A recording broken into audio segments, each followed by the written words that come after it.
Ladies and gentlemen, this is Windburn. This is what it looks like. When you see this, I now realize how many people I looked at during the winter and their face looked just like this. But, when you don't know what it is, you just think, oh, okay, well, their face is just turning like this because, it's windy, it's cold. And no, that's not it at all. It is because it's windy and cold, but this is what windburn looks like. I remember being in school and seeing people's faces look like that, including teachers. So this came out on MBG November 8th, 2020. Windburn on the skin, what causes it and how to treat and prevent it. We are deep into fall and nearly blending into winter weather as we are dealing with COVID-19, limited access to indoor gyms, and probable quarantine restrictions for many areas. Continuing to exercise outdoors seems inevitable for many of us. And outdoor exercise during colder winter, especially windier seasons, is very frustrating on the skin. Windburn. If you experience it and it's not something you want to deal with regularly. So here we spoke on skincare experts to know exactly what it's all about. So, windburn. Windburns are skin irritations triggered by weather. Windburn is painful, inflamed reaction of the skin that results after time in cold and windy conditions. You ever see those people that climb Mount Everest or they're mountain climbers? They always have faces that look like this. Essentially, the dry, cold air can strip moisture from the skin, leaving it irritated and dry. So it looks similar to sunburn. The skin is painful, discolored like red or ashy, extra sensitive, and even flake or peel.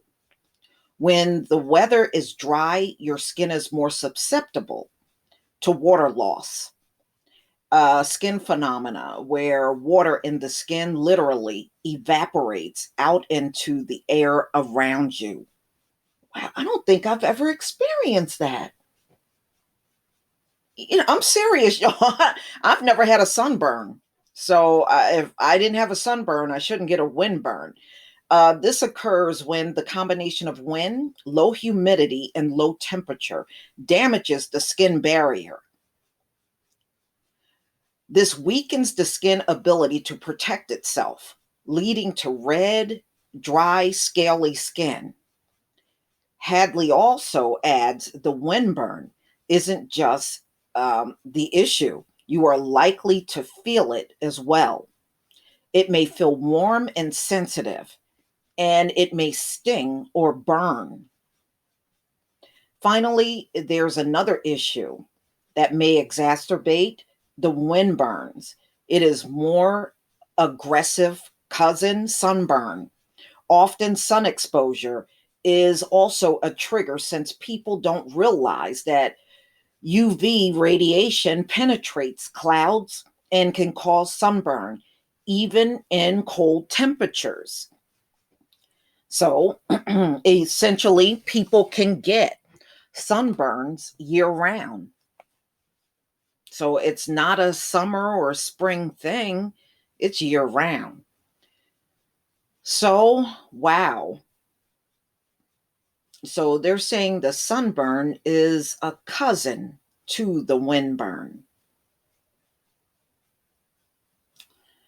Uh. All right, so it is likely that the windburn is also a combination of sunburn as well, as wind cools the skin and trick us into staying in the sun as we don't notice ourselves burning. Okay, so your face can turn like this and you actually may not feel it at all. Yeah, but isn't that the same with sunburn? A lot of times You don't even know until you get in the shower or you begin to touch the skin, then you realize you've been burned. Okay, given the issue here is a lack of moisture leading to a compromised skin barrier and inflammation. Inflammation, really the solution, should come to no surprise to you. Hydrate, soothe, and strengthen the barrier. You can do this all with a combination of the three types of moisturizers. So you want to look for humectant to moisturize your dry skin, emollients to support the skin barrier, and occlusives to lock in moisture, says King. Wow. I knew about humectants, but okay. Well, I guess if you don't use these products, you wouldn't know much about them. So, wow. I mean, what do you do? I mean, you would have to literally cover up your whole head before you go outside. Mm-mm-mm. So to prevent windburn is by wearing protective clothing like a scarf around your face. Well, people are wearing masks. I guess the mask probably could help in some kind of way. Given that we all wear masks while outdoors in the moment, the latter point should be much easier. Finally, you should notice if you are suffering from a bout of windburn. Be extra gentle with your skin. For the time being, don't pick or peel the skin. Avoid ingredients that may be irritating, like alcohol benzoyl peroxide, glycolic acid, until the skin is healed.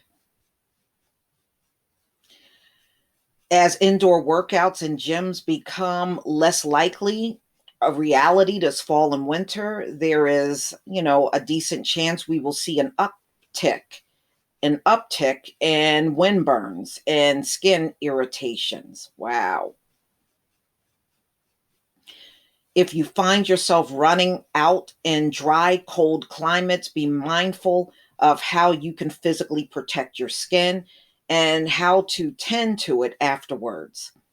And you should be able to protect yourself from and eradicate. Oh, okay, well, they're telling you you should be able to do it, even if your face is inflamed, how to treat it. So I guess just basic things like, your soap and water and moisturizers that don't have a lot of junk in it. Wow. Mm-mm-mm. Wow. So windburn. So they're letting you know during the pandemic, is going to be a lot of people walking around with windburn this year, probably in 2021 too. Mm-mm-mm. Y'all, please tell me what you think. If it's not one thing, it's another, right? Please leave your comment and subscribe. Don't forget to hit on the notification bell, and I'll see you on the next video. Peace, family.